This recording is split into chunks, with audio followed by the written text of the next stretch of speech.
오늘 룻기 설교 마지막 시간입니다. 전체적으로는 7번째 시간입니다.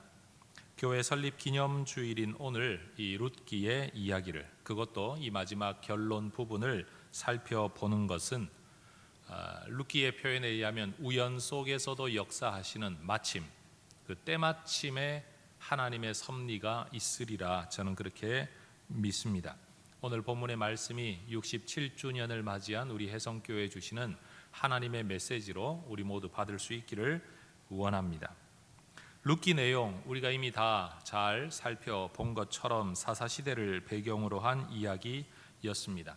떡집이라는 그 뜻을 가진 단어 베들레헴, 거기에 기근이 임하자 엘리멜렉 그 모든 식구들과 함께 이방인의 땅 모압으로 이민을 갔습니다.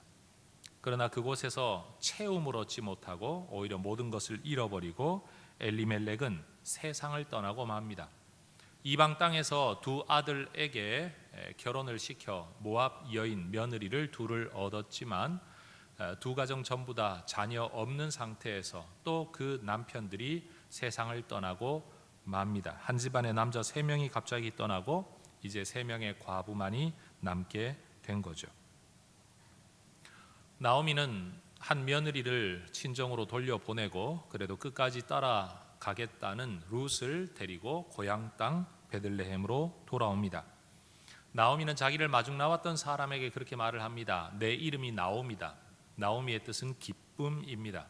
내 이름의 뜻은 기쁨이지만 지금 내 인생은 마라, 쓴물이다. 쓰다. 내 인생이 너무너무 쓰다.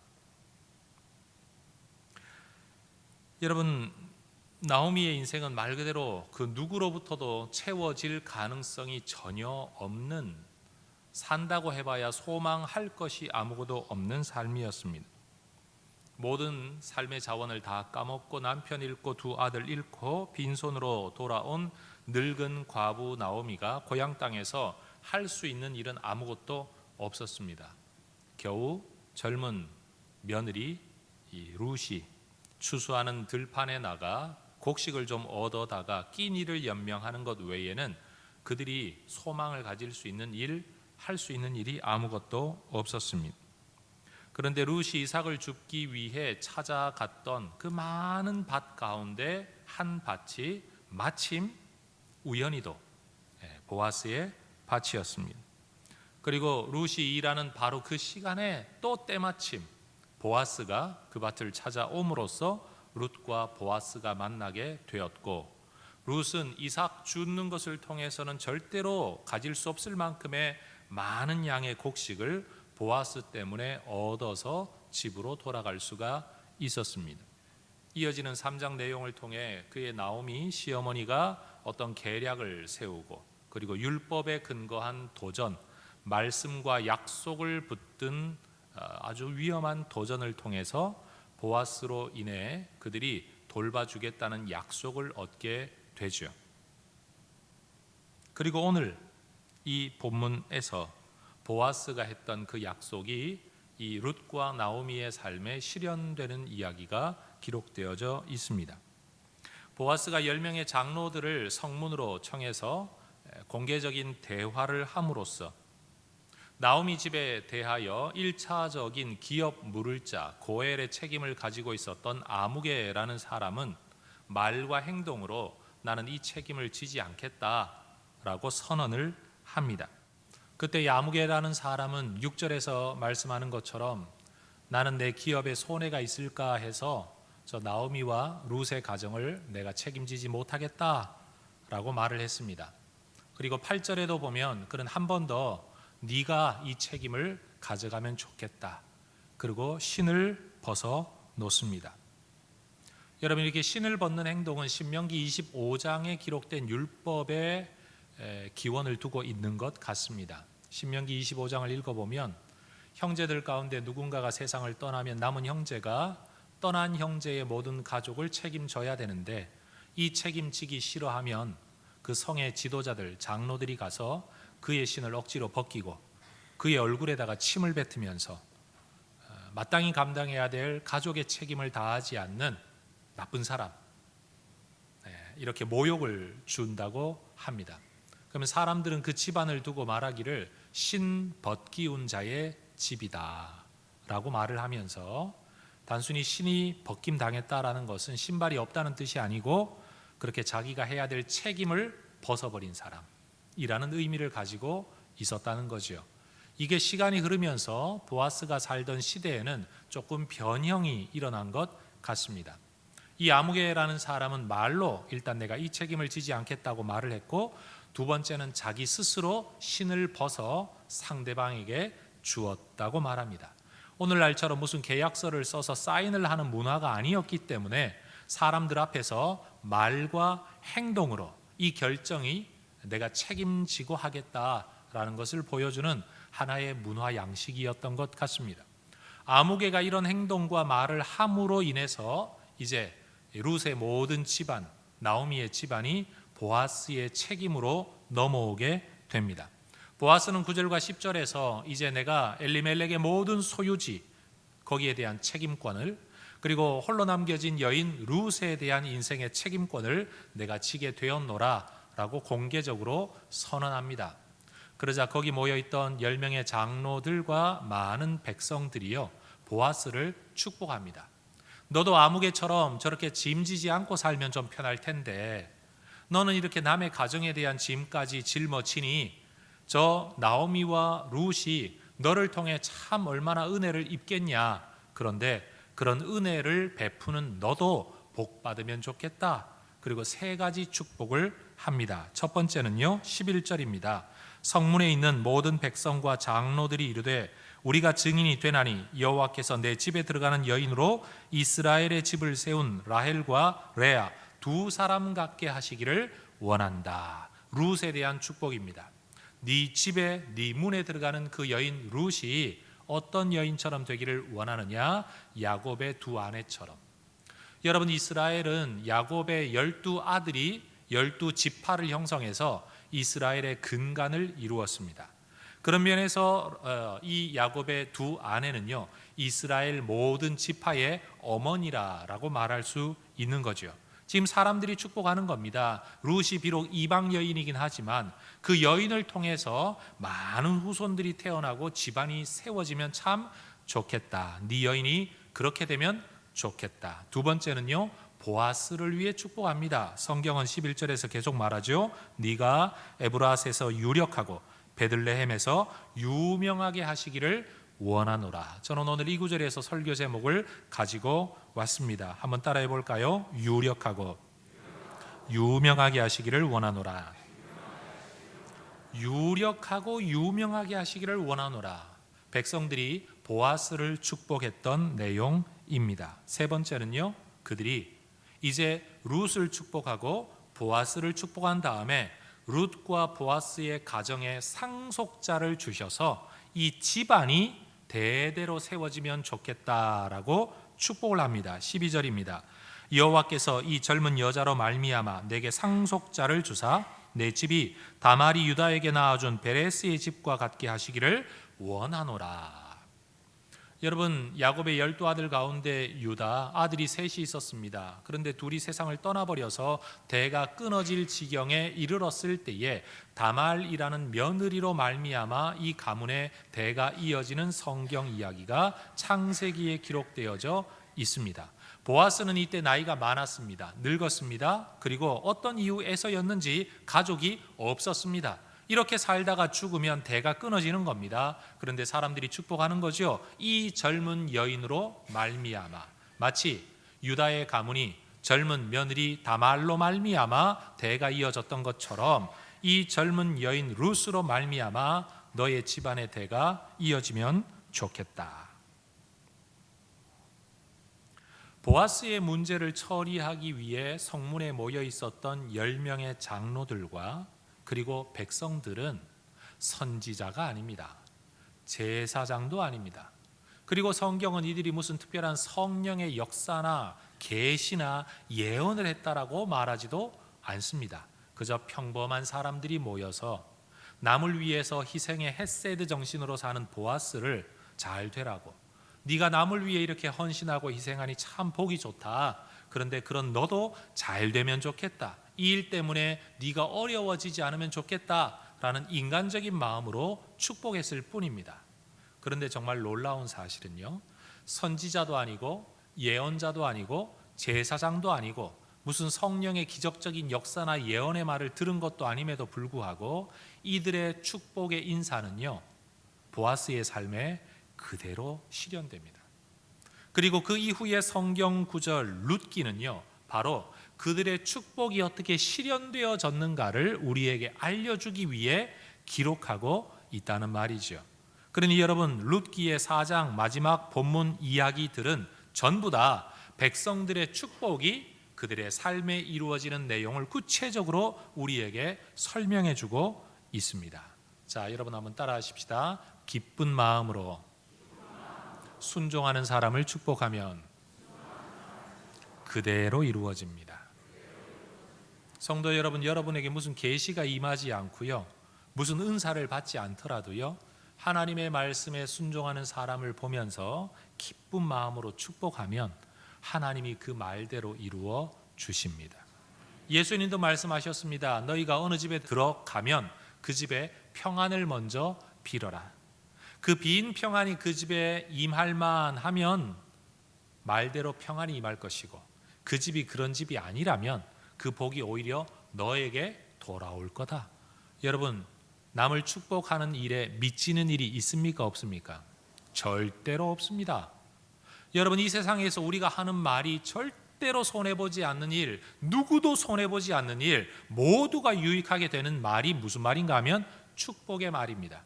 받을만 하면 임하는 거고, 받을만 하지 못하면 오히려 내게 임한다.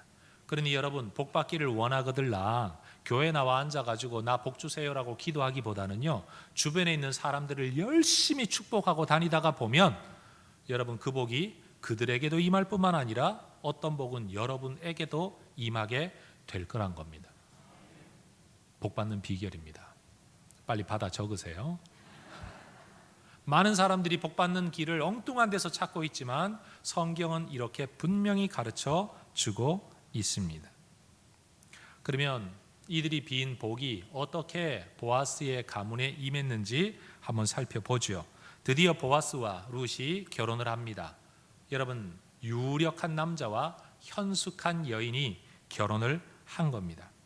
그런데 정말로 놀라운 사실은요, 여러분, 룻이 말론의 아내로, 나오미의 며느리로 그 집안에서 사는 동안에, 남편이 살아있는 동안에는 아기가 생기질 않았었어요.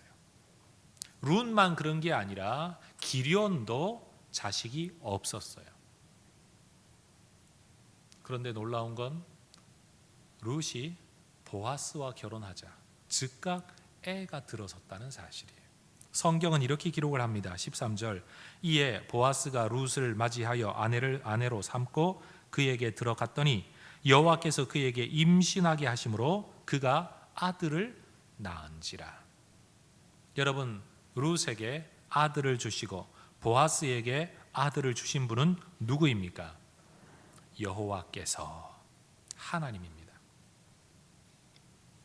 양식이 비어지고 기근이 임해 떡집이라는 의미를 가지고 있지만 정작 먹을 것이 없었던 베들레헴, 엘리멜렉과 그의 가족들은 이 떡집을 떠나 자기 나름대로 먹고 살겠다고 떠났지만, 그러나 그들은 오히려 다 비어졌고, 나중에 나오미는 소문을 듣습니다. 하나님이 떡집에 떡을 주셨다. 여러분, 비어진 떡집에 떡을 주시는 분도 하나님이시고요, 비어진 아기 집에 아기를 주시는 분도 하나님이십니다. 따라하십시다. 하나님은 채우시는 분이십니다. 아무리 비어진 인생이라고 할지라도, 내 잘못 때문에 그렇게 되었다고 할지라도 그런 인생에 하나님이 개입하시면 채워지는 역사가 일어납니다. 하나님은 나오미와 룻의 이 텅 비어진 인생을 보아스를 통해 채워가기 시작하십니다. 먹고 사는 인생의 문제만 채우신 게 아니라 여러분, 그 옆에 빈자리를 채우시고 그 안에 생명의 자리, 아기의 자리를 채우시고요, 그들이 꿈꾸지도 못했던 미래를 채워나가시는 분이 바로 하나님이셨습니다. 보아스를 만나 룻의 인생이 달라진 것처럼 만약 우리가 예수님을, 하나님을 우리의 고엘로, 우리의 또 다른 책임 지실 기업 물을 뿐으로 모시기만 한다면 여러분 우리의 인생도 채워질 것입니다. 따라하십시다. 하나님을 만나면 인생이 채워집니다. 여러분, 태의 문이 열리고 비어진 손이 채워지고 미래가 채워지고 가족으로 채워지고 기쁨으로 채워진 이 모든 것들, 바로 사람들이 룻과 보아스 그리고 그의 모든 집안을 축복할 때, 그리고 순종하는 보아스의 삶을 통해 하나님은 이 가정을 그렇게 채우셨습니다. 저는 하나님께서 우리 성도님들의 삶을 채워주시기를 축복합니다. 목사도 성도들이 어렵다는 이야기 듣는 것보다는요, 좋은 일이 있다는 이야기 들을 때 훨씬 행복합니다. 눈물 질질 짤면서 와가지고 상담할 때보다는요, 좋은 일이 있어서 감사하다는 인사할 때 목사도 훨씬 더 행복합니다.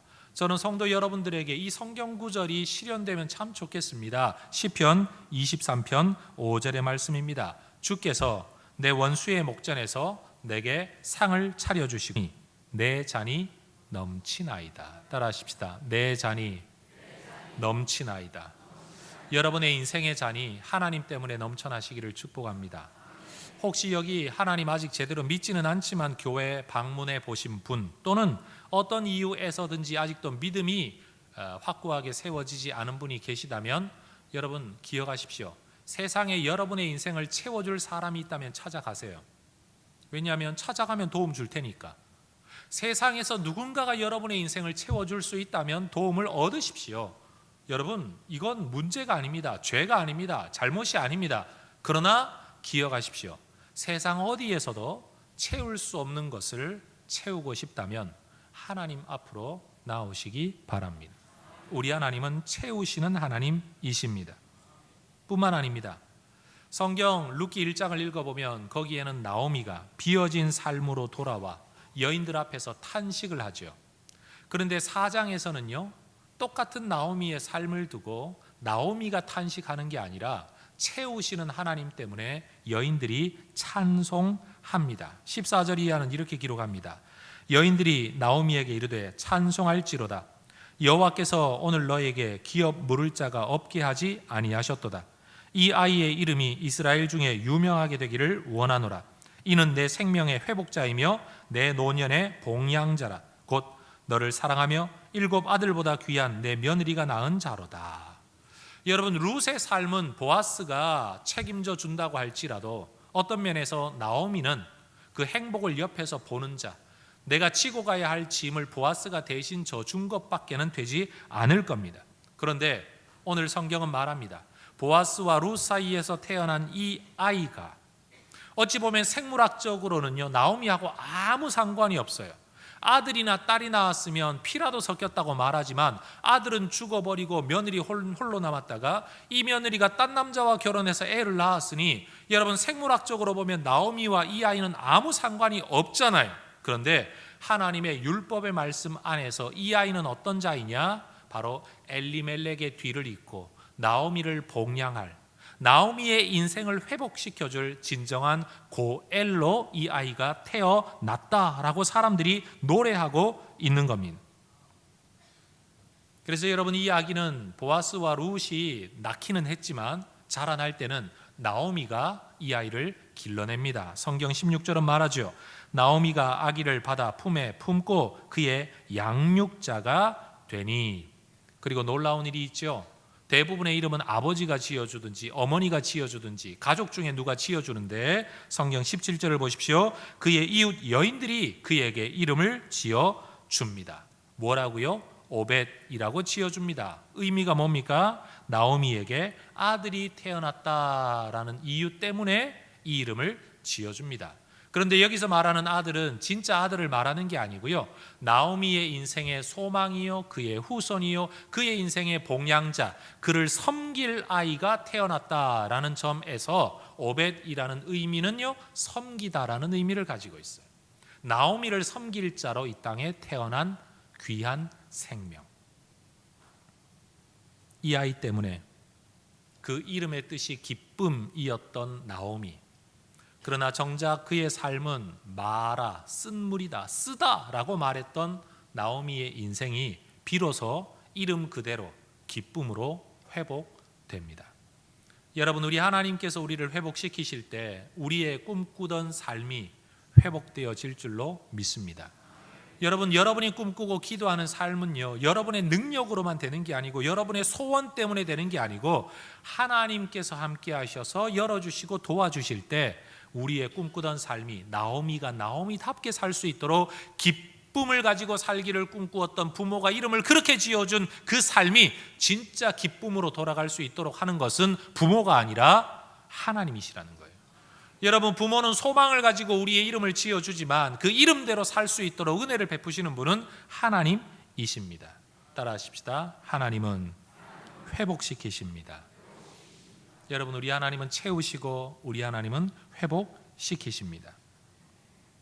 그런데 성경은 17절부터 마지막 절까지 갑자기 족보 이야기를 우리에게 보여줍니다.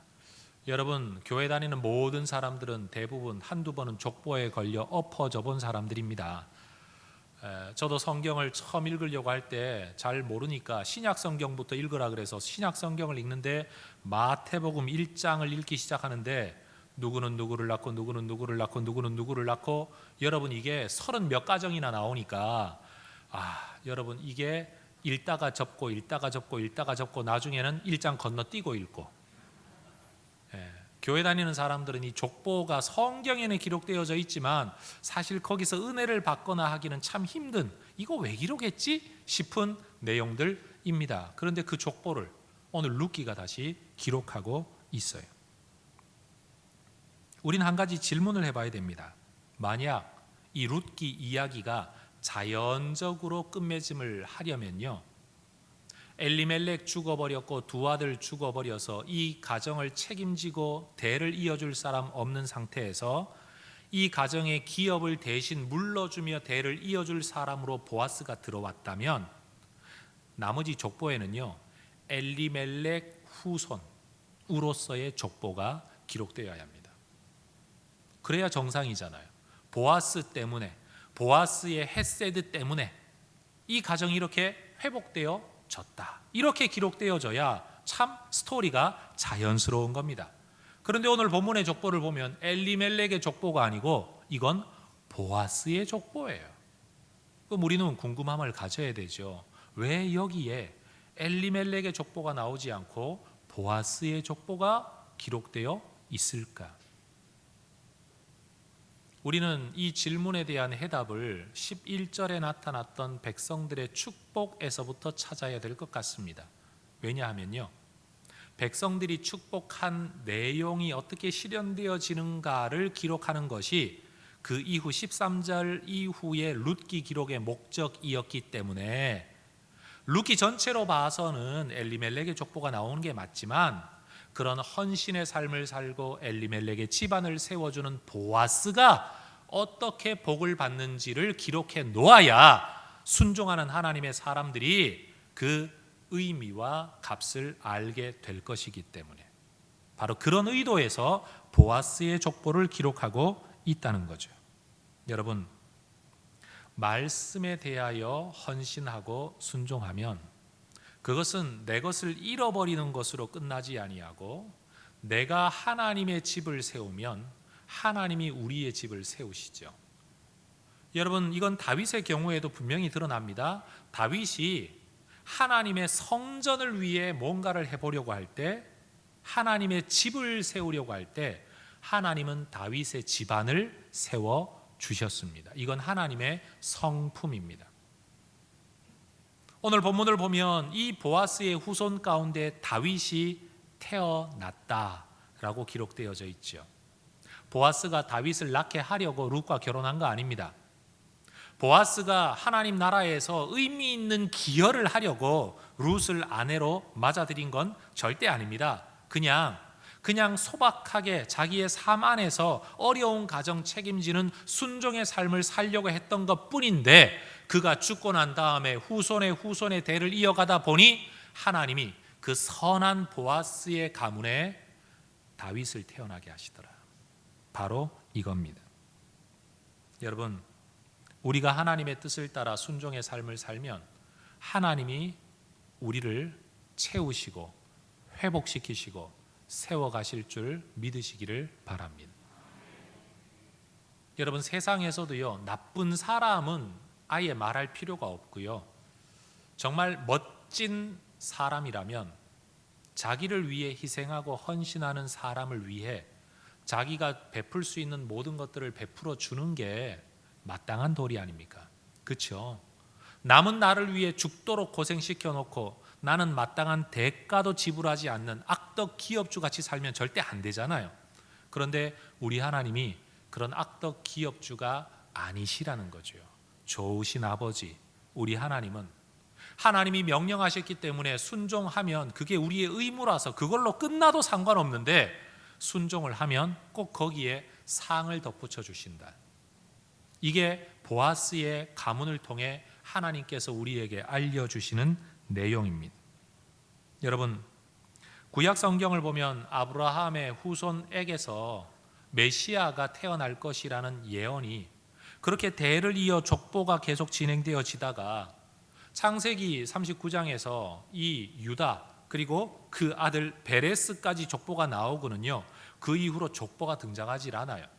출애굽기를 읽어도, 레위기, 민수기, 신명기, 여호수아, 사사기까지 읽어도 그 이후에 어떻게 하나님의 메시아 족보가 이어져 가는지를 성경이 완전히 침묵하고 있다가 이 룻기에 와서야 짤막하게 그 베레스의 대가 어떻게 이어져 다윗까지 넘어가는가를 기록하고 있다는 거죠.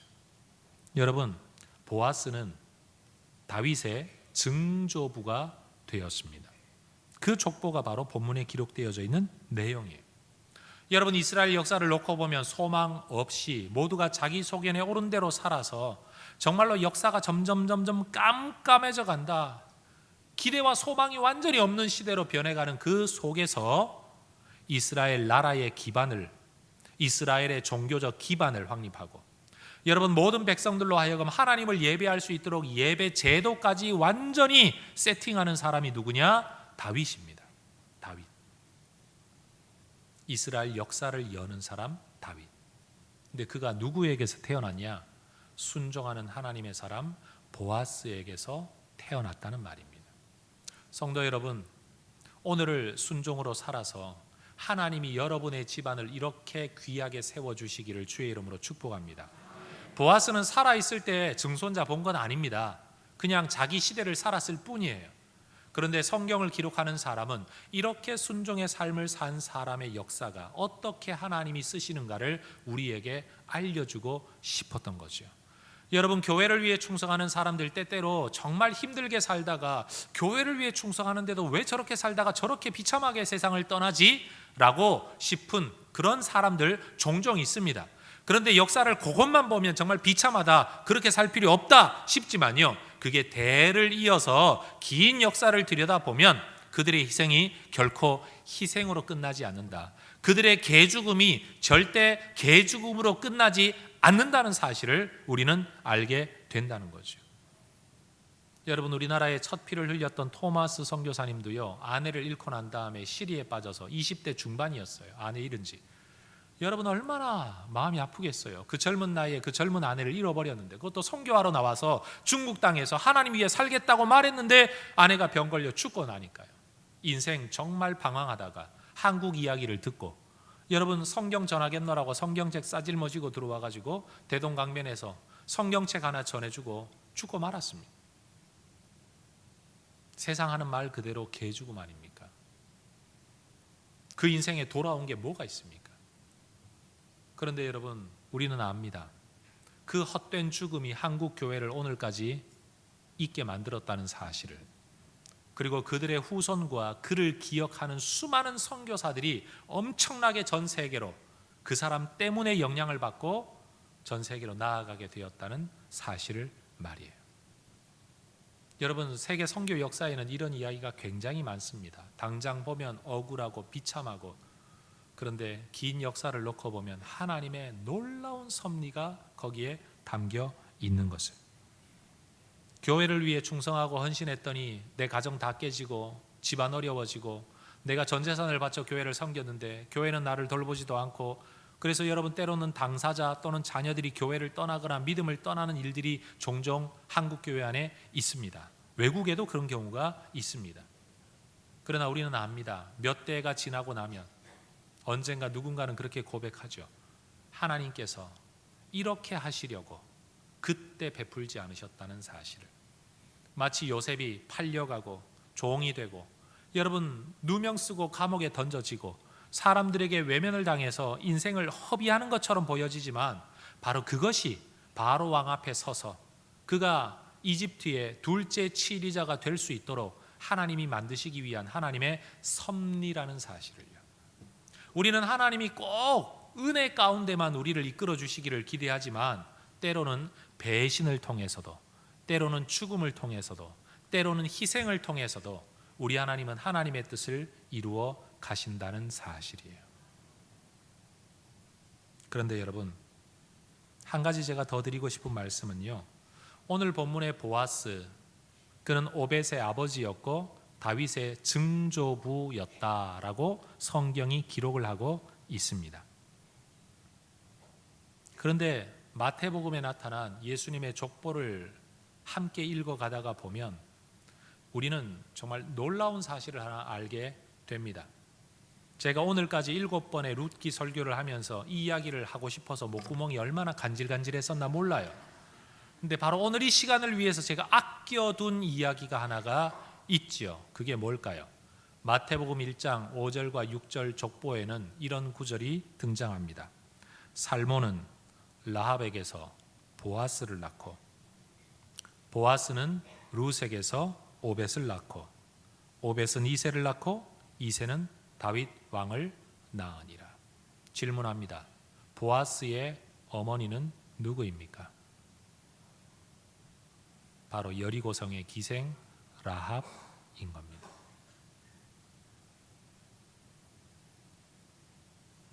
보아스가 하나님의 말씀에 순종하며 헤세드의 정신으로 사는 사람이라는 것은 그가 일꾼들을 어떻게 대하는가를 보면 너무 분명히 알려지죠.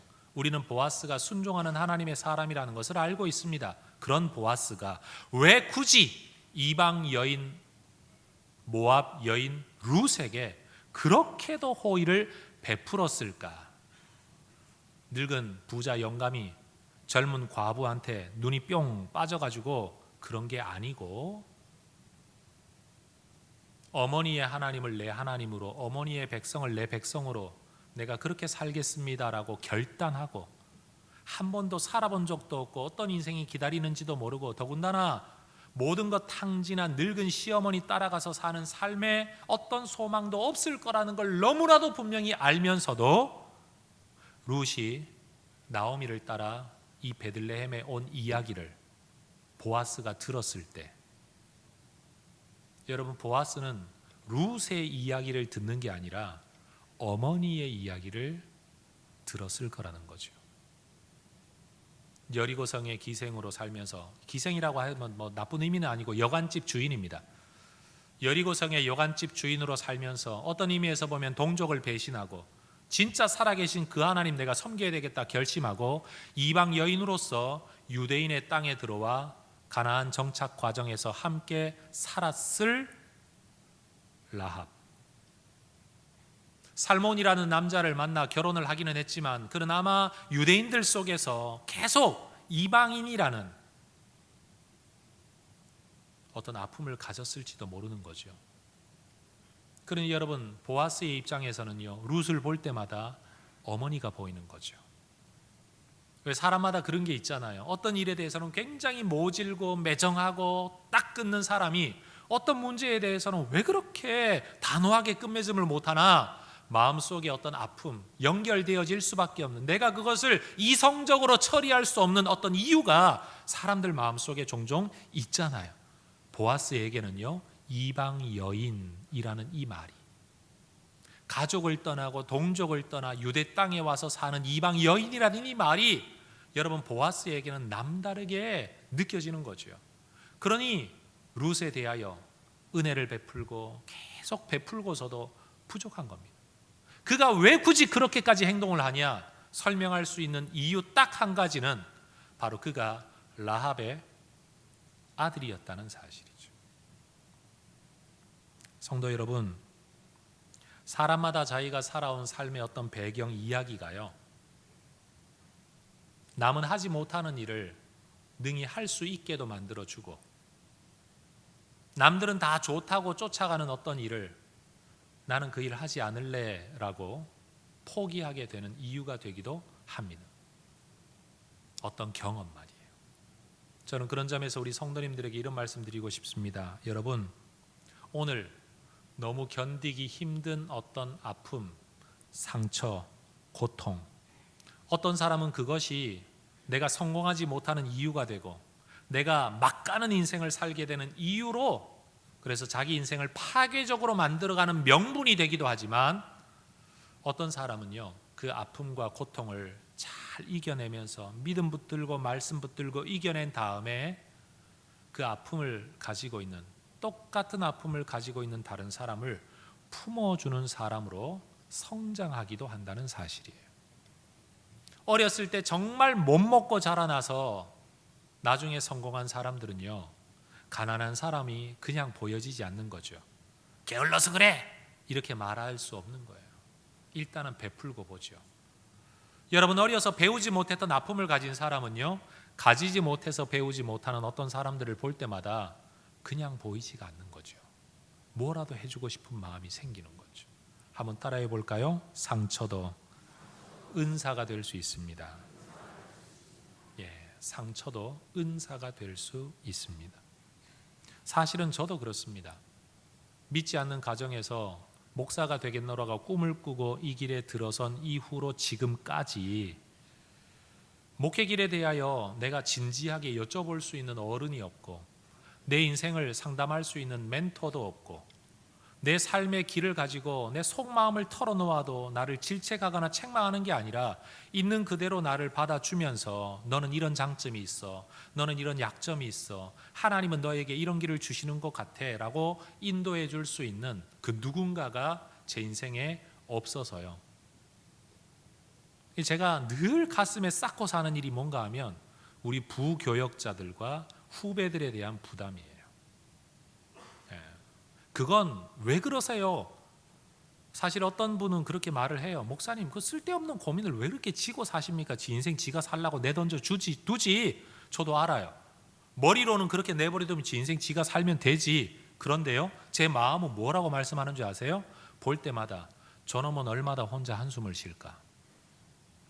어느 누구도 자기 이야기를 들어주지 않고 그 분야에 대해서, 그 영역에 대해서 경험을 가지고 있는 사람이 맥만 잡아주고 조금만 수정을 해주어도 바른 길을 돌아가지 않고 잘 자라날 수 있는 사람이 얼마나 인생을 돌아 살며 쓸데없는 선택을 하고 잘못된 선택을 하고 고통 겪으면서 자기 길도 아닌 길을 자기 길인 줄 알고 가다가 인생을 허비할까, 이 생각이 들기 시작하면 오지랖이 넓어가지고 막 간섭하고 싶은 마음이 드는 거죠.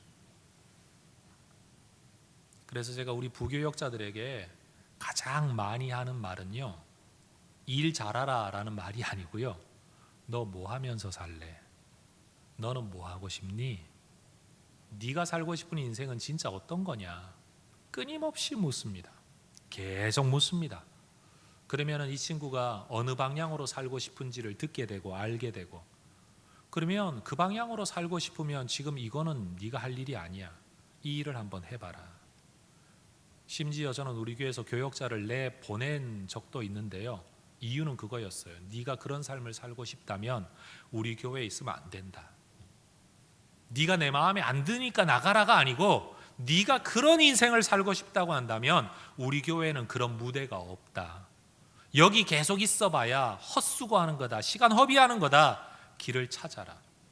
그리고 심지어는 그 일을 할 수 있는 교회와 목사님들에게 전화까지 하죠. 목사님, 이런 후배가 있는데 기회를 한번 주실 수 없겠습니까? 제가 대신 면접을 봐요. 제가 대신 이력서를 보내요. 제가 대신 추천을 해요. 나쁜 목사 아니죠?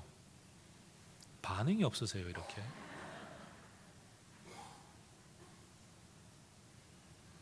결국 저도 가만 생각해 보니까 제 마음속에 쌓여있는 상처가 오히려 남을 섬기기 위한 마음의 열정으로, 오히려 목사님은 참 섬기기를 좋아하시는 것 같아, 목사님은 베풀기를 좋아하시는 것 같아 라고 누군가가 말할 때마다 제가 그걸 받아봤기 때문에 그렇게 하는 게 아니고 오히려 못 받았기 때문에 가슴에 맺혀서 제가 그렇게 합니다.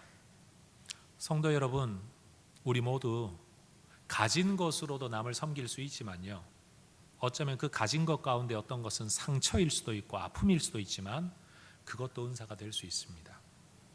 저는 보아스의 삶을 들여다보면서 정말 하고 싶었던 말이 이 말이에요. 그의 어머니가 라합이었다는 사실이 어떻게 그로 하여금 룻을 흘려보게 만들 수 있었겠냐? 그럴 수 없다. 그럴 수 없다. 여러분, 꼭 하나님의 은혜나 계시를 받아야만 하나님 뜻대로 사는 거 아닙니다. 내 인생에 내가 가진 아픔들과 고통들 때문에요, 얼마든지 다른 사람을 품는 삶 살아갈 수 있다는 거죠.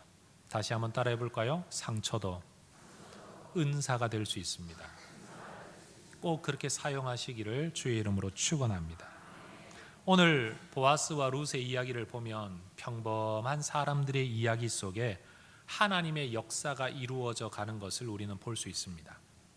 보아스가 예수님의 조상 되려고 룻과 결혼한 거 절대 아닙니다. 대단한 비전과 꿈을 가지고 이 일을 하는 것 절대 아닙니다. 저는 한국 사회가 유교적 문화 때문에 명분을 중요시하는 사회, 우리의 문화 습성이 좀 그러하잖아요.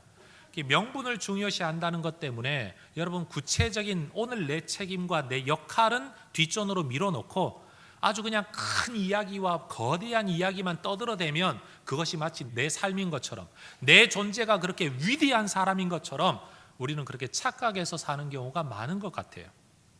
가정 하나도 건사하지 못하면서 나라 일을 논한다 이러면, 야, 나라 일을 논하는 큰 사람이라고 우리는 착각한다는 거죠. 국회의원이 성추행하면 의원직 벗겨버려야지.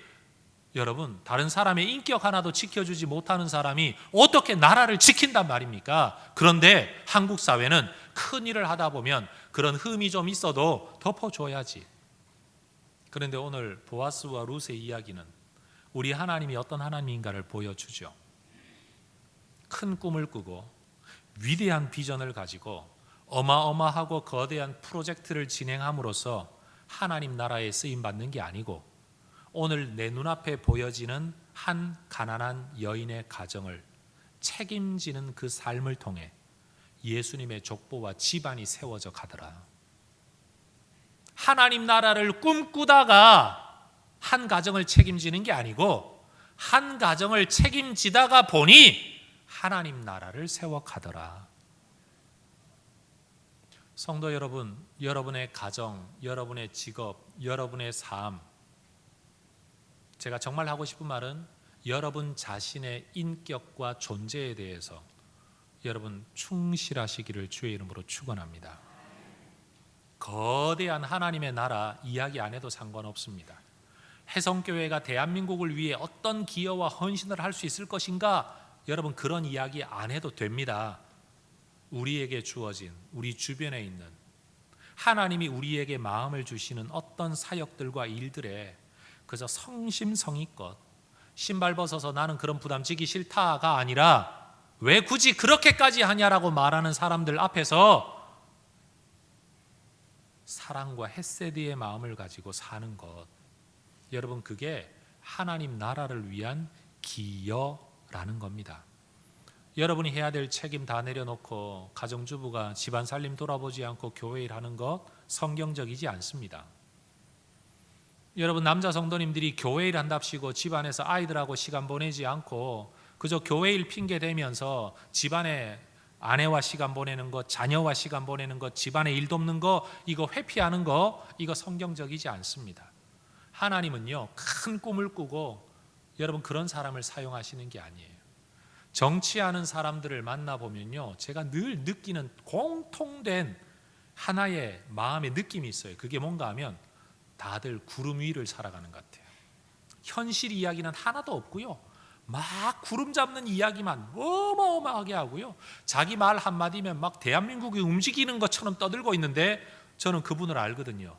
그분의 아내가 그 남자 때문에 얼마나 힘들어하는지.